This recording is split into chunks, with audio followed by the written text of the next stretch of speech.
Bookish friends, welcome to my April wrap-up part 2. In this video, I'm going to talk about the 9 works that I finished in the second half of April, and I will insert the clips of my reviews that I recorded at the time that I finished those books.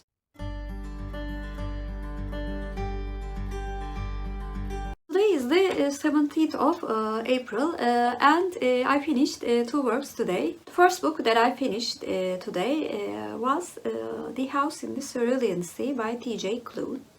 I read this book for my booktuber recommendation project. In my April TBR video, I picked up Vicky's Book Nook's name and watched her favorites of 2021 video. And one of the books that she mentioned was The House in the Cerulean Sea by T.J. Klune. I listened to this book in audiobook format. In this middle grade fantasy book, Linus Baker is employed by the department who deals with the business of orphanages to investigate and review the orphanages all throughout the country. And Linus is actually very proud of his work and how he follows every rules and regulations that is defined by this company. One day Linus is sent to a special investigation of an orphanage that is located in an island in the Cerulean Sea. And in this orphanage he encounters children that he has never seen before, and they are considered dangerous because of their different magical abilities. And Linus, in the beginning of his investigation, tries to be as objective as he can. But as he knows the children and the caretaker Arthur, he learns many things about himself that he did not know before. And his life changes forever. I have heard many praises about this novel from many booktubers, and I was a bit afraid that this book would not live up to its hype, but fortunately the book did live up to its hype for me. I loved many things about this book. First of all, I want to talk about the characters. The characters were so likable and so relatable in many ways. Although the children did not look like children, they were essentially children and acted like children. I especially felt so much for Linus. The hardships that he faces in his job and how in the beginning he tried to do his job and did not want to be involved in any of the rumors or anything like that. Felt so familiar. I loved how his character developed and he became much and more loving and social as the book progressed, and of course his relationship with especially children and with Arthur shaped him into a very caring, loving and also very brave person. Also the writing style was very good because it was a middle grade book. It was very easy to follow. Unlike some of the middle grade books that I read, the writing style was not simple, which made it very enjoyable for me to read. Of course, the most important thing was the message. I loved how being different is not something that we should be afraid of. And also you can learn to love somebody who does not look like us or was not raised like us. There is something to love in everybody if we look deeper. And although all of these messages were given to us, some of the scenes were really funny, which made the book not feel didactic at all. To sum it up, I really did love this middle grade book, and I can understand why this is a favorite book of many booktubers. It is very likely that it will be one of my favorite middle grade books, as well as one of the favorites of this year. I gave The House in the Cerulean Sea by T.J. Klune a 10 out of 10. Second work that I finished was the third picture book that I was reading for Picture This Readathon.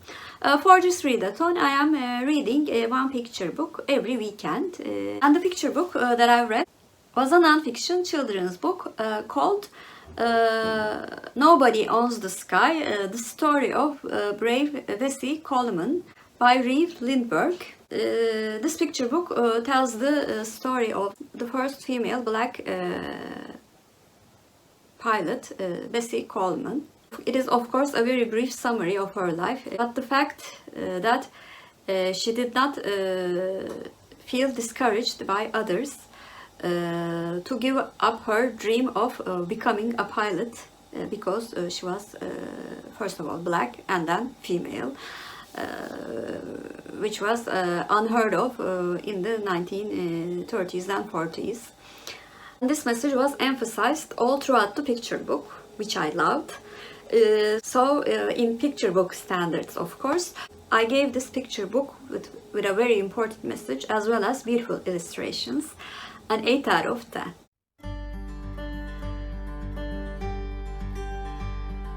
Today is the 18th of April and I finished the book that I was reading for the Kevvie book club, which is hosted by AJ Dunn Reads and Writes. Enduring Love by McEwan. In this book, after a very tragic balloon accident in which he was involved in, Joe's life changes drastically. Aside from the guilt that he is feeling because of that accident, a young man who was also involved in this accident claims to have feelings for him, and he also claims that Joe initiated this love by giving signals. Joe's partner, Clarissa, on the other hand, believes that Joe's mental state is affected because of the accident. Up until the very last chapters, I really did enjoy this suspense book. I like the fact that we cannot be sure what is real or what is not. And also, I really did like the tempo of the book. It gradually increased until the climax. But maybe the build-up was so good and I was very hyped about the ending of the book. The ending felt a bit flat for me. But if you like suspense books, I would strongly advise this book because the characterization as well as the plot and the tempo was very good too. So in summary, I gave Enduring Love by McEwan an 8 out of 10.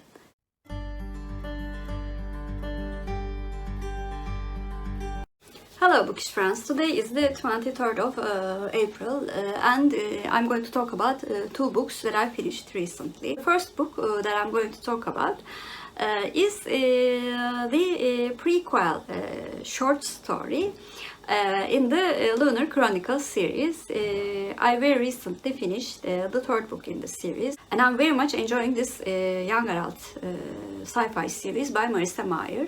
The name of the short story was called Glitches. In this prequel short story, we learn about Cinder's background and it covers a time period in which Cinder was adopted into the Link family and Cinder tries to fit in the family. Only her new stepsister Peony is kind towards her. I've enjoyed this short story very much and the relationship between Cinder and Peony was so cute. It was great to know more about Peony. I really liked her in the first book. She was a very sympathetic character and we can see why. She had a special bond with Cinder. Overall, I find it a very decent short story. And I gave Glitches by Marissa Meyer a 7 out of 10. The second book that I finished was the audiobook that I was listening in my 2 days vacation. I walked a lot to see the sights and I could finish the book in 4 days, which rarely happens in an audiobook. Listen to this book for Krista's Patron Book Club, Dear Mrs. Bird by AJ Pearce. It was a historical fiction book which takes place mainly in London during the time of the Blitz. In the beginning of the book, Emmeline Lake applies for a position in a very prestigious newspaper. She thinks that she will be a war correspondent. Instead, she finds out that she will be an assistant to Henrietta Burke, who answers women's advice column in a magazine. Although she is very disappointed at first, she then learns that the people who are suffering the war in their homeland do also have many problems, and life still goes on, and there are many people to help during this very trying period. And the book also covers the relationship between Emmeline and Bunty, her best friend, and how war affects their relationship in just a single year.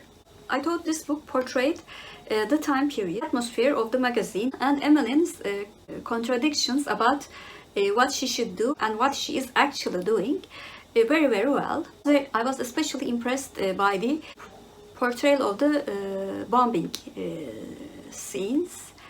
There was a scene which I was very, very much concerned for many of the characters in the book. On the other hand, I found writing style to be a bit simple, although it was easy to follow the book. With the exception of a few scenes, I did not feel very, very emotional while reading it up until the very last chapters.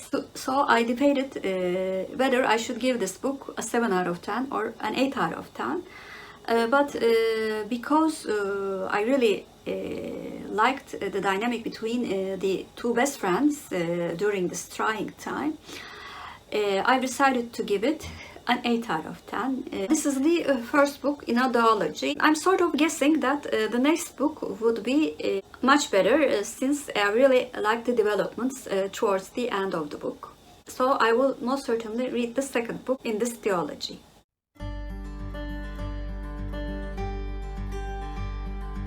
Today is the 24th of April, and I finished the fourth book that I was reading for Picture This Readathon. For this readathon, I chose to read a picture book in every weekend of April. And the book that I read today was called Sunshine, a book about sunlight by Josepha Sherman. This was a cute non-fiction book about how the sun and the planets work. I found the writing style very informative for its age range. It talks about the solar system, the concepts of day and night, in a very approachable way for children who cannot read by themselves or just started reading. And I found the illustrations to be quite cute. So, like in the other picture books that I've read, I rated the book in terms of picture book standards and gave it a 7 out of 10.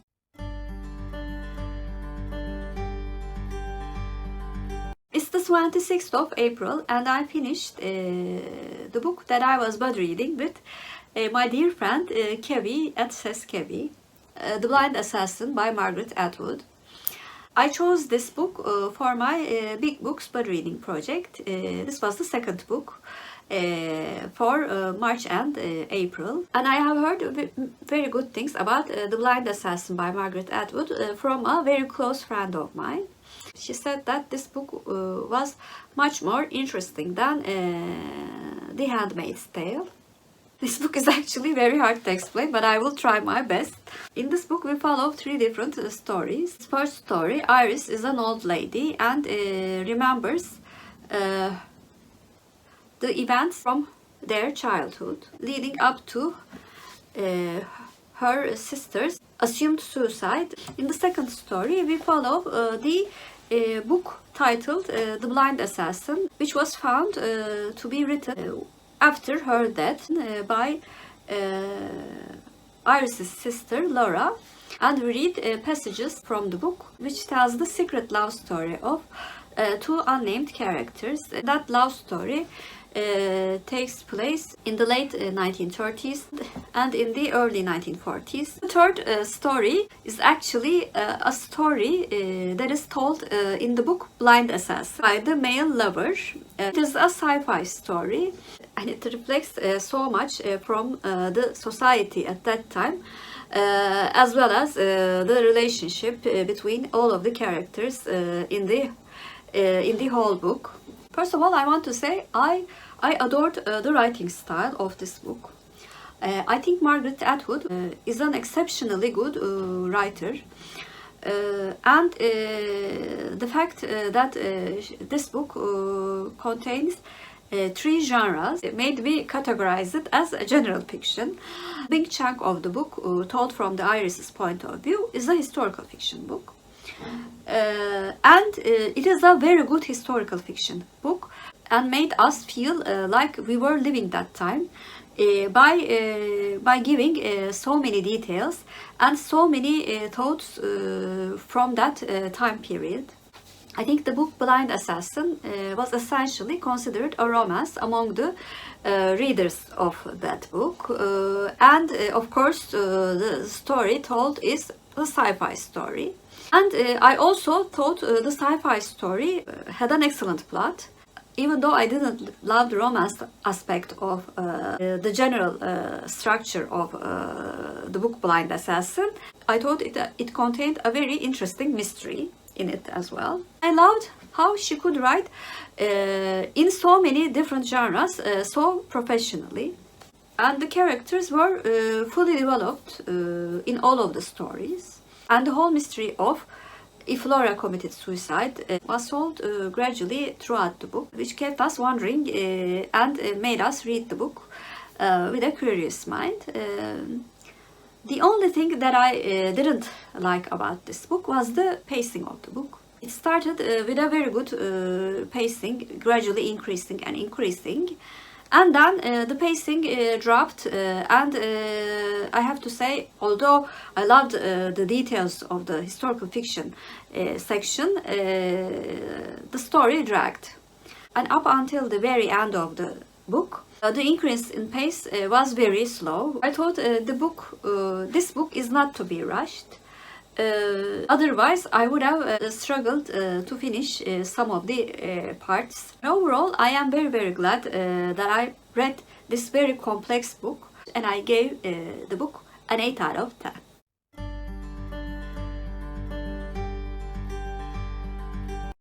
Today is the 28th of April, and I finished my body read of the second book of İnce with Rose at Scully dangling about the books.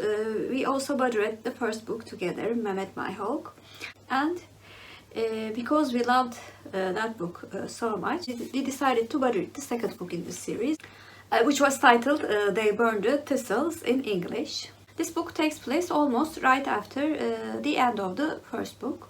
Like the first book, we follow many different perspectives aside from Mehmet. In order not to give spoilers, I can talk about the events. Conflicts between the landlords and the peasants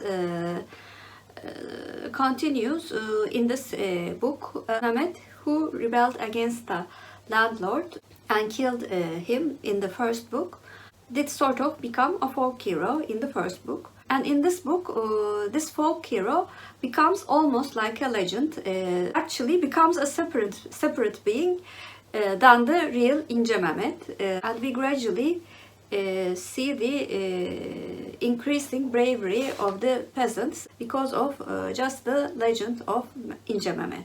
Like the first book, I simply loved this book, but I thought this book was even better in terms of plot and character development. I just loved how we followed so many different points of views and saw the reality of the time period from their eyes. I also really loved how the baddies of the story, the landlords, were also very three-dimensional characters, unlike the first book. It was fascinating to see how the name of İnce became so much different from the real İnce. I also really like the conflict that Mehmet feels living up to his name because the peasants suffered by supporting him. It was a fascinating analysis of almost all of the characters in the book. There's a blurb in the book which is said by a Swedish author, Dagens Nyheter. He says that Yaşar Kemal is a fearless critic of the society and he is an extraordinary poet. I wholeheartedly agree about this. Those were the two main things that impressed me the most, as well as other things.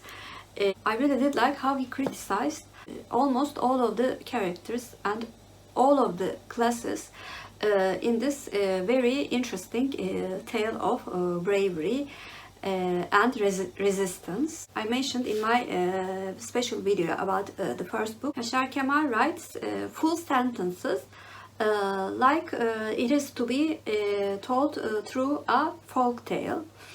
So it has a musical verbal tempo as well, which was incredibly satisfying for me as a lover of both Turkish and English words. Like the first book, Rose mentioned that the translation was very, very good again.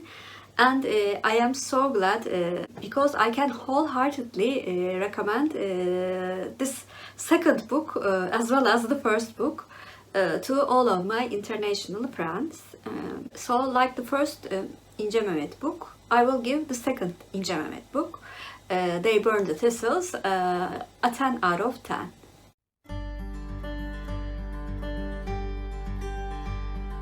Today is the 30th of April and I finished reading my last work for April. I read this picture book for Picture This Readathon. I read a Turkish picture book this week and read Bir Domates Hikayesi by Deniz, Miray, Özkiper. The title of this book can be translated as A Tomato Story.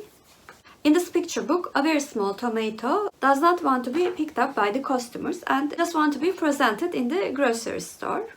But elderly tomatoes, as well as their friends, watermelons, do inform this little tomato about different methods that tomatoes can be useful to human beings. We also learn about the nutritional benefits of both tomatoes and watermelons.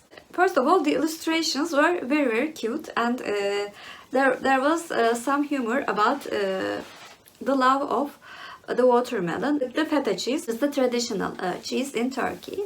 And I thought giving the benefits of both tomatoes and watermelons would be helpful to little children who do not want to eat any of those fruits or vegetables. So in terms of my picture book ratings, I gave this cute little picture book a 7 out of 10. So those were my thoughts about the 9 works that I finished in the second half of April. I think especially the second half of April was a very good reading month in terms of my enjoyment level. I found 2 new favorite books and gave them both 10 out of 10. My lowest rating was 7 out of 10, which meant that I enjoyed every one of the books that I read in the second half of April. Please comment down below what was your favorite book that you read in the month of April. I think mine was the second book in the İnce series. And if you're a new viewer, first of all, welcome. Please like and subscribe. Hope to see you very soon. Bye.